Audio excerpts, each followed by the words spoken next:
자, 2부 시작하겠습니다. 이제 비선 논란부터 한번 볼게요.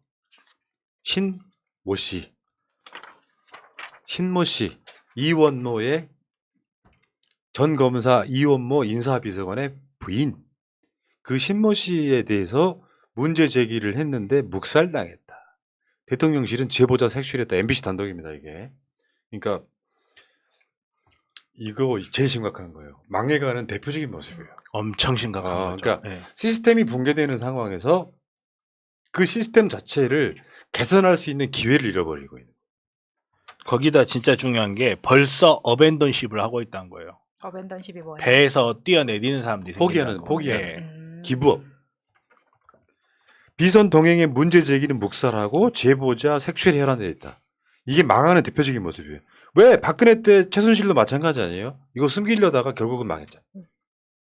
이거 그냥 뭐 대통령에 당선됐으니까 아는 사람 채용하고 뭐 아는 사람 데리고 가는 게 큰 문제 돼? 라는 마인드 갖고 있는 거고, 그렇게 생각하시는 태극기들은 여전히 개돼지를 벗어나지 못할 겁니다. 이유를 설명해 드릴게요. 그러니까 나토 준비를 위해서 사전 답사팀이 스페인 네아들 마드리드에 일주일간 다녀와요. 그랬더니 그 답사팀의 신모 씨, 정확히 이름 말해, 다 알고 있잖아. 신지연이 들어 있었던 거예요. 그래서 마드리드에 왜 일반 민간인이 들어 있냐라고 대통령실에서 소문이 돌기 시작해. 신분과 소속이 명확하지 않은 한 여성이 스페인 마드리드 현지에서 외교부와 대통령실 직원들을 상대로 여사의 일정과 동선을 챙겼다. 여기에 이제 소문이 나기 시작한 거예요. 당연히 소문 나지 않겠어요? 대통령실에서 사전 답사팀이 갔는데 저 사람 누구지? 어디 소속이에요? 뭐라고 이야기를 했겠지. 근데 이 사람은 대통령실 직원이 아닌 거야. 그랬더니 일부 대통령실 직원들이 당시에 문제 소지가 될 수 있다면서 그 의견을 최소 2가지 이상의 경로로 윗선에 보고를 했다는 거예요. 2가지 이상의 경로로. 예를 들면 뭐 인사 비서관도 있을 수 있고 대통령 비서실장일 수도 있고 보고를 했어. 보고를 했는데 이 대형 한방병원 이사장인 이 신 씨 아버지하고 윤석열이 원래 가까운 사이랍니다. 여기서 시작하는 출발점인 거지. 원래 가까운 사이여서 이원모가 윤석열의 따까리가 된 거야. 그 관계란 말이에요. 그래서 신 씨가 이원모 인사비서관의 부인인데다가 공무원이 아닌 민간인 신분이어서 논란의 소지를 차단해야 된다, 이렇게 이제 문제 제기를 한 거예요. 여기까지 그럴 수 있어. 당연히 이렇게 해야 되는 거고요. 청와대 시스템이었다면 이건 당연히 이 신모 씨가 민간인으로 1호기 타는 건 불가능했을 거라고 불가능하죠. 그러니까 이렇게 문제 제기를 하니까 순방하는 본진에서 이 신모 씨가 빠질 줄 알았다는 거예요. 빠질 줄 알았는데 이제 대통령 윤석열이 출발을 해요. 안 빠지고 그냥 한 거야. 그러니까 문제 제기를 했지만 안 빠지고 그냥 한 거야. 묵살한 거죠. 밑에 의견을. 네. 다음에 중요한 건 그러니까 여기서 이제 묵살한 사람이 누구냐가 이제 핵심 키포인트예요. 시스템이 무너진 거예요, 지금.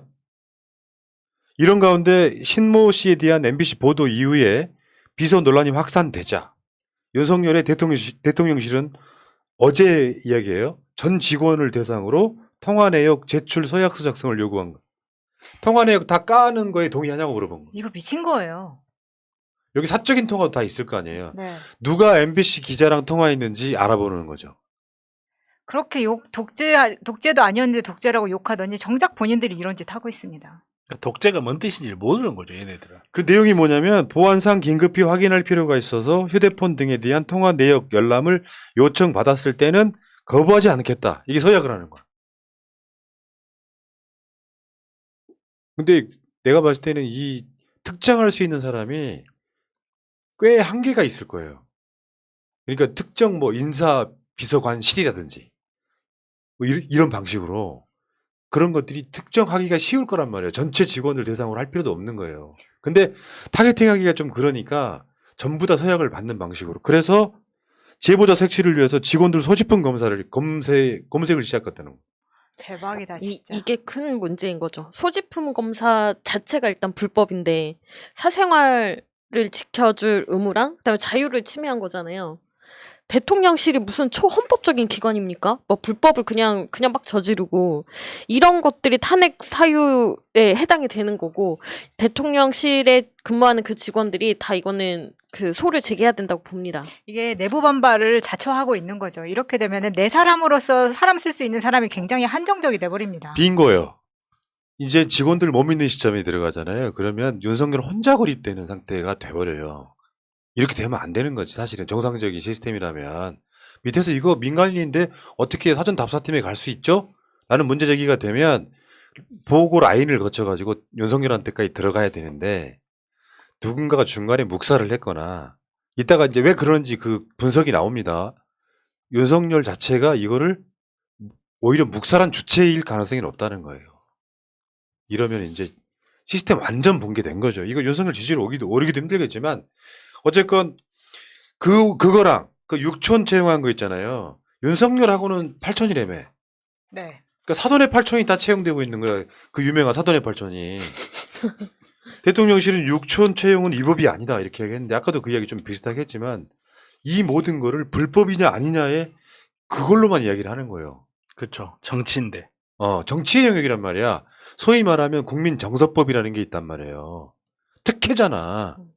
아무리 정무직이라는 게 있다고 해도 뭐 최은순의 친척 그렇다고 하니까 최은순의 친척 자기의 무슨 외가쪽 친척 그리고 김건희의 그 회사 코바나 컨텐츠 직원들 막 사적으로 데리고 위법이 없으면은 아무 상관없다는 이 마인드가 더 심각한 거죠. 그러다 보니까 지금 언론에서 둑이 터지기 시작했다고 생각을 해서 앞에 통화 내역 제출이라던가 소지품 검색을 시작을 했는데 이러다 보니까 더 드는 생각이 이거 뭔가 더 있구나입니다. 여기서 그쵸? 끝나는 게 네. 아니라 이 안에 많이 있기 때문에 더 나올까봐 지금 완전히 봉쇄하겠다는 이야기가 바퀴벌레 한 마리가 있으면 숨은 바퀴벌레 99마리가 있죠. 정말 놀라운 일이에요. 이 모든 게 정말 너무너무 놀랍습니다. 정말 좆바가예요. 그렇게 말을 할 수밖에 없는 게 제보자 색출하고 그 제보자한테 불이익 주고 박근혜 3년차 때 조응천이에요. 이게. 그렇잖아요. 특 내부 감사에서 정윤회 문제 지적하니까 야 너 나가 범죄 혐의 씌워버리고 그 경찰 그 파견됐던 공무원 범죄 혐의 씌워버리고 내부 기밀 유출한 거다 해가지고 쫓아내버리고 지금 그거를 2개월 만에 하고 있는 거예요. 2개월 만에. 지금 비선 어쩌고 저쩌고 하는데 비선이니 아니니 하는데요. 공식 라인 아니면 다 비선이에요. 비선이 그런 말 뜻이 그거예요. 공식이 아닌 라인. 지금 이미 비선 논란이 임기 2달 만에 비선 논란이 나올 거라고 누가 상상했겠어요. 그러니까 눈치를 보려면은 정권 초기가 아니라 적당하게 어느 정도 임기가 지나갔을 때 나를 도왔던 사람이어서 보훈 차원에서 인사를 할 수도 있어요.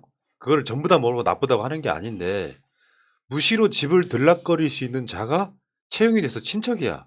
그러면 그 사무실은 얘가 왕이에요.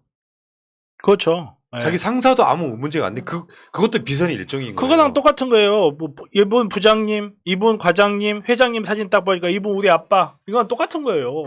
그거 어떻게 그걸 조절이 안 되는 거고 공식 라인을 이렇게 무너뜨려 버리면 뭘 할 수가 있습니까? 여기서 진짜 또 재밌는 거 하나 있어요. 지금 윤석열 지지율이 40% 미만으로 떨어졌잖아요. 박근혜가 10월 달까지 2016년 10월 달까지 지지율이 30% 초반이었습니다. 비선 이야기 나오기 시작하면서 박근혜 지지율 곤두박질 치고 그러다가 태블릿 나와버리면 한 방에 탄핵돼서 날아가는 겁니다. 근데 그때의 데자뷰가 너무나 강하게 느껴진 거예요. 겨우 2달 만에. 그러니까 스모킹 건이 뭐가 될지 몰라. 상상치도 못하는 게 나오는데 혹자는 그렇게 이야기를 하더라고요. 믿지는 않지만 최소 친인척들이 10명 이상 있을 것이다. 그렇죠. 왜냐하면 그 대통령실이라고 하는 곳에 이제 정무직으로 들어간 사람들이 캠프에 있던 사람들을 많이 데리고 들어가요. 근데 국민의힘 공적 조직에 공식 조직에 있던 사람들은 뭐 들어갈 수도 있고 안 들어갈 수도 있겠지만 그런 사람도 들어갔겠죠. 그런데 이런 경우가 있어요. 캠프에 친인척들이 요소요소에 박혀요. 왜? 이를테면 비선 조직이었던 김건희의 오빠가 운영했다는 그런 조직부터 시작해갖고 그런 사람들이 이제 대통령실에 우리 머릿속에 막연한 그림이지만 누구나 다 친가 쪽 있고 외가 쪽 있고 막 수도 없이 많고 처가 쪽도 있고 방향이 엄청 많잖아요. 이런 사람들 인사청탁 받아가지고 집어넣어주는 거지. 어떤 면에서 보면. 그래서 그 안에서 그룹별로 이제 시기 질투 이런 것들이 시작될 겁니다. 네. 근데 여기에서 판을 뒤집어서 한번 생각해 볼 필요가 있어요. 신지연의 이 신분을 누가 노출했느냐. 지금 이걸 색출하려고 이런 거잖아요. 저의 뇌피셜 시나리오 1번입니다. 이 신분 노출은 김건희가 했다고 생각합니다. 와. 그걸 일부러 김건희가 했다고? 네, 권력성 하고 있는 거야? 왜냐면 이게 원래 신지연하고 김건희가 친해서 데려간 게 아니라 신준식이라는 사람을 매개로 원래 신준식하고 윤석열이 친했고 신준식의 딸을 이원모한테 결혼시켜주면서 김건희보다 먼저 결혼을 한 거잖아요. 이원모와 신지연이. 그러다 보니까 김건희하고는 나중에 친해지는 관계인데 스펙으로 보나 외모로 보나 뭘로 갑자기 보나 불안해지는데. 나가지 말고 신지연이 굉장히 뛰어난 건 사실입니다. 근데 이 사람을 보좌관도 아니고 이제 기타 행정원 이런 걸로 데리고 갔다고 하는데 일단 일주일 먼저 갔다 왔죠. 그래서 본인은 뭐 한국문화원이나 동포간담회 이런 것들을 세팅을 했다. 그런데 정작 그 나토가 진행되고 있었을 때는 1호기에 같이 따라갔지만 호텔 밖에는 나오질 않았어요. 저는 이 부분에서 이상하다고 생각하는 겁니다. 물론 호텔 안에 있으면서 아니면은 그냥 시내에서 따로 무슨 미션이 있었거나 이랬다는 시나리오를 짤 수 있지만 또 하나는 뭐냐면 얘를 나오지 못하게 한 거예요. 그러니까 마음에 안 들었던 거지. 이미 여기서부터 사이가 틀어졌던 거지. 그래서 유튜브 넘어가야만. 저는 이런 시나리오 써볼 수 있다고 그러니까 생각합니다. 여기에서 님, 제 얼굴 모자이크 좀 해주세요. 여기서 이제 신지연은 그만 떨어내고 싶다 이런 거죠. 아니 그게 아니라 신지연은 공식적으로 김건희 무술인데 밖에 안 나왔다는 뜻은 김건희도 알고 있었다는 뜻이죠. 이게 잘못됐다는 거를 그렇게 보는 게 맞지 않을까? 근데 밖으로 안 나왔는데 뭐하러 데려가냐고요. 이거는 분명히 이 안에 뭔가 있었다. 네. 갔다 와서 안에는 뭔가 있었죠. 갔다 와서 먹였다. 그러니까 너무 건방졌다. 그렇죠. 지보다 영어도 잘하고 다 잘하는데 그- 얘가 김건희가 엄청 그런 스트레스 거야? 받는 거죠. 이런 논쟁 재밌다. 잉? 모자이크는 좀 해주세요. 그러니까 둘이 술 한잔 먹다가 신지연이 그런 거야. 나이 비슷하니까 한번 말 까자 이렇게 돼가지고 요런 싸가지 없는 해가지고 넌 한국 가면 너 뒤졌어 이거야 지금. 언니 영어 할 줄 알아? 이렇게 가는 거지. 언니 여기서 몇 발자국 그치. 나가면 한마디도 못 하잖아. 재미로 잘 들었어요. 네. 고맙습니다. 저는 한마디도 하지 않았습니다. 열심히 연구해온 건데. 그 뭐든 간에. 자, 근데 사실 이제 비선 논란이 되니까 모든 국민의 트라우마 아니에요? 역사는 국가는 시스템은 시간이 지날수록 발전하는 거예요. 그 전에 박근혜 이전에는요 가장 핵심 중에 하나가 비리가 없어지는 과정이었어요. 공적 라인에서 점점. 박근혜 때는 상상치도 못한 논란이 생긴 거예요. 대통령인 사람과 그 주변에 있는 사람이 비선으로 뭔가를 한다. 비선. 비공식 라인에서 이게 공적 라인으로 같이 작동하는 걸 비선이라 그러잖아요. 그러니까 최순실이 소환되는 거지. 이게 최순실 논란이 이제 촉발되는 시점이라고 생각해요. 물론 윤석열 지지율이 흔들흔들하면서 상당히 고전할 가능성이 높은 거죠. 국민들 입장에서는 최순실을 소환하는 그 최순실 관련해 갖고요. 두 글자로 한번 보겠습니다. 최순실이 하는 말이에요. 되는 거였어? 저 표정. 나 때는 안 된다며. 난 1억이는 타본 적도 없는데. 나는 박근혜랑 인연이 40년도 더 되는데. 나랑 박근혜는 왜 잡아넣은 거야? 성렬아, 왜? 이것도 물론 패러디이긴 하지만. 아유, 이분이 모르시네. 너는 검사 출신이 아니잖아. 진짜 억울할 것 같아요. 네. 하나 더요. 실제로 최순실하고 지금 저 신모 씨하고의 공통점입니다. 오랜 개인적 인연. 맞잖아. 중매도 했고. 그러니까 그 이혼모 부인 아버지하고 윤석열하고 가까워서 그래서 아마 뭐 이번에 검사로 우리 아들이 합격했어 그러면서 이제 됐을 거예요. 그러니까 윤석열이 나중에는 신지연하고 이혼모를 또 중매하고 이런 사이가 된 거 아니에요? 그리고 둘 다 똑같아. 공통점이요. 별도로 보수를 받지 않았어. 대통령실이 그랬잖아요. 무보수로 봉사활동했다고. 지랄을 하세요, 아주. 그 보수보다 더 어마어마한 것이 있는데요. 그렇죠. 지금 여기 왔다 갔다 한 무슨 뭐 활동비 몇만 원, 몇십만 원 이런 것이 중요한 게 아니야. 이자가 만약에 이 비선 라인에서 활동을 하게 되면 수천억을 벌 수 있는 상황이 만들어지는 거야. 세 번째, 공식 직책 없음. 그쵸? 민간인 신분, 비선 똑같아요. 다를 게 뭐가 있냐고 지금. 공식 직책이 없다는 게 사실 가장 위험한 거거든요. 공식이라는 라인이 있다는 거는 결국은 국가가 업무를 하고 행위를 함에 있어서 그 행위에 대한 책임을 직책이 있는 당사자가 지는 거예요. 직책이 있는 당사자가 지는 건데 책임과 권한이 분리되는 순간부터 권한은 폭주하기 시작합니다. 왜? 자기 이익만 챙겨도 자기에게 어떤 책임도 돌아오지 않거든요. 장관이라는 자리가 그 자리에서 말 그대로 뭐 법무부 장관이면 영어만 잘하면 되겠지만 그 법무부 장관이라는 자리에서 뭘 하느냐에 따라서 자기가 잘못하면 책임을 지는 거예요. 그렇기 때문에 내가 뭔가를 할 때도 다시 한번 생각을 해보죠. 어떤 업무를 해야 될지, 국민들이 이걸 하면 좋아할지 싫어할지. 근데 비서는 그렇지 않단 말이에요. 왜? 자기네들이 책임이 안 지니까. 유구한 국가라는 체계의 역사에서 비선들이 불러일으킨 문제가 너무너무 많기 때문에 비선을 공식 라인화를 시키는 거예요. 가장 대표적인 게 영부인이라는 존재할 수밖에 없는 권력을 국민들한테 선출되지도 않은 권력임에도 불구하고 공식화를 시켜버리는 겁니다.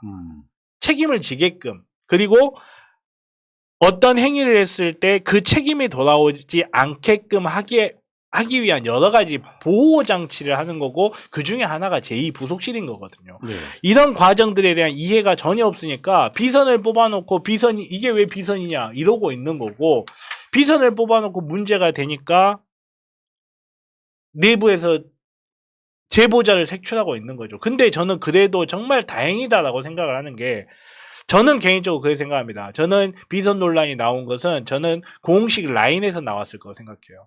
문제를 제기했던 사람들이 나중에 자기들이 책임을 지게 되니까 그냥 가만히 있으면 그렇게끔 어찌 됐건 간에 문재인 대통령님께서 이명박근혜 때 문제들을 보고 수정을 하면서 공식 라인화 해놓은 애들이 대통령이 바뀐 상황에서 어느 정도 작동을 하기 때문에 불과 2달 만에 비선 논란이 나올 수가 있고 영부인 문제라든지 내부 채용 문제 같은 게 흘러나올 수 있다고 봐요. 빙고. 그래도 아직은 우리 대한민국이 OECD 국가로서 뇌세포의 일부가 약간 좀 이상한 애들로 교체됐어도 어떻게든 그래도 가겠구나 하는 생각을 좀 많이 했습니다. 그렇죠. 이제 청와대에 있던 늘공들 입장에서 보면 어처구니가 없는 거죠. 5년의 학습 효과가 있는데. 그렇죠. 자, 국민의힘에서 그런 이야기 했잖아요. 제일 후진 답변이 그거죠. 무보수. 무보수로 뭐 봉사활동했다. 그러니까 칭찬받을 일이야? 아이씨, 몇십만 원 주고 말라고 이 새끼야. 왜냐하면은 국민의힘이 문 대통령 깔 때 그랬잖아요. BTS 열정페이. 그래서 BTS가 아직도 뭐 거기 갔다 온 보수를 못 받았다더라. 사실은 그 지급 나중에 됐죠. 했던 거거든요. 네. 그러니까 지들 프레임은 그거 아니에요. BTS라고 하는 유명한 그룹을 갖다가 사실상 무보수에 가까운 열정페이 시킨 거 아니냐. 그래놓고 신지연 얘기가 나오니까 신지연은 무보수 봉사활동했대. 대체 앞뒤 맞는 소리를 해야지. 제가 무보수 대통령 하겠습니다. 무보수가 중요한 게 아니라는 얘기를 드린 이유가 보수는 안 받아도 돼요. 내가 이권을 챙기려고 하면 수천억을 버는데 보수가 뭐한 2억 받는 게 뭐 대단한 게 아니잖아요. 아유, 무보수의 나라가 됐으면 좋겠네요. 그래서 지금 이런 거죠. 윤석열은 내가 봤을 땐 전체적으로 봤을 때 윤석열 제일 꼭대기에는 대가리가 없는 겁니다. 생각이 없는 거라고요. 그러니까 사람들이 잘한다 하니까 뭐 나는 사람한테 충성하지 않습니다. 이런 소리 하는데 최순실 수사가 시작됐던 게 무엇 때문이냐고요. 박근혜 최순실 잡아놓은 이유가 물론 형사적으로 이제 불법이었던 것들이 있죠. 물론 탄핵당한 건 행상 책임, 국민에 대한 태도의 문제였지만 어쨌건 국정농단 해가지고 최순실 잡아놓으면서 엮어버린 거거든요. 그 내용들을 다. 그래서 뭐 이제 최순실이 뒤에서 뭐 이익 챙긴 거. 이거 다 엮은 거거든요. 윤석열이 했던 수사인데 취임하자마자 이 상황이 벌어진 거예요. 요거를 이른바 윤노남불이라고 하는 거죠. 이 대표적인 거예요. 윤석열은 앞뒤가 아예 안 맞는 자예요. 탄핵 사유에 직권 남용도 있지만 직무 태만도 있잖아요. 사실 탄핵 사유라는 거는요. 국민들이 싫으면 그냥 탄핵 사유예요. 빨리 왔으면 아유. 좋겠네요. 그러니까 이게 이제 내가 말씀드렸잖아요. 언론들이 윤석열 대통령은 경제에 올인하기로 했습니다. 이 보도만 못 낸다고요. 지금 물꼬가 터지기 시작한 네. 거야. 일제히 다. 근데 늘공이던 청와대 직원들도 거기 들어가 있잖아요. 물론 뭐 검색하겠다 뭐 하겠다 하지만 소문 안 납니까? 이게 MBC가 이거 취재했던 게 굉장히 오래전이에요. 윤석열이 취임하고 나서부터라고 알고 있거든요. 최근에 터진 게 아니라 그러니까 비선인 사람이 자꾸 뭔가 한다더라 같은 이야기를 보도해 오다가 설마 나토에 따라가진 않았겠지 했는데 진짜 따라간 것이 드러난 사건이에요. 관영 여건도 어. 없고 본인은 공무원도 아니라고 했으니까. 보통 이 사건은 이제 임기 말 같으면은 단독을 누가 물잖아요. 그럼 다른 언론사들이 보도 안 한다. 근데 일제히 다 보도를 하고 있어요. 언론들이. 그러면 이제 MBC 거를 SBS가 받았을 때는 SBS가 어제 그 보도가 좀 약했거든요. 그러면 그 다음날 SBS의 보도가 터지고 또 그 다음날 JTBC 보도가 터지고 계속 그런 식으로 보도를 하게 되는 거죠. 그렇게 무너진 게 어. 박근혜였어요. KBS가 지금 어. 아까 말한 육촌 채용은 그렇게 보도를 했던 거고 아무튼 그 윤석열은 진짜 내가 봤을 때 이 사람은 그러니까 개조 불가라고 전 봐요. 기본적으로 있잖아요.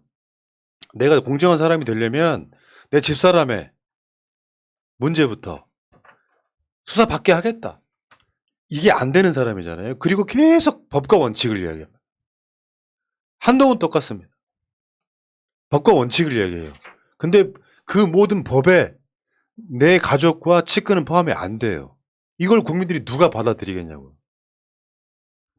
박근혜 최순실 수사했던 놈이 알고 봤더니 자기 가족들 막 장모님 뭐 저기 저 장모님 내 그 당숙의 조카 똑똑한데 저놈도 취직시켜 줄까요? 내가 막 그런 스타일 있잖아 왜. 뭐 불법적인 게 있습니까? 정상적인 거면 그런 청탁을 못하게 하는 게 정상적인 거예요. 어떤 권력에 있더라도 그런 청탁을 못하게 하는 건데 그게 일상화돼 있는 자라고. 내가 뭐 대통령 됐으니까. 친인척을 임용 못하는 건 인권 침해입니다. 육촌에 대한 실드는 그거 아니야. 대기업 출신이라고. 대기업 출신이니까 괜찮습니다잖아. 서울대 나오고 대기업 출신이면 그러면은 괜찮습니다. 그 김건희 따까리들 저 코바나 컨텐츠 나온 애들 대기업 출신이 아니고 학벌도 별로 안 좋으면 또 뭐라고 말할래? 그래도 필라테스는 합니다. 그래서 김건희가 학력과 경력을 조작한 겁니까? 아무튼 골 때린 가족이 이게. 여기까지 하시죠. 아유, 더 재밌는 게 뒤에 있습니다. 시간이 없어가지고. 가족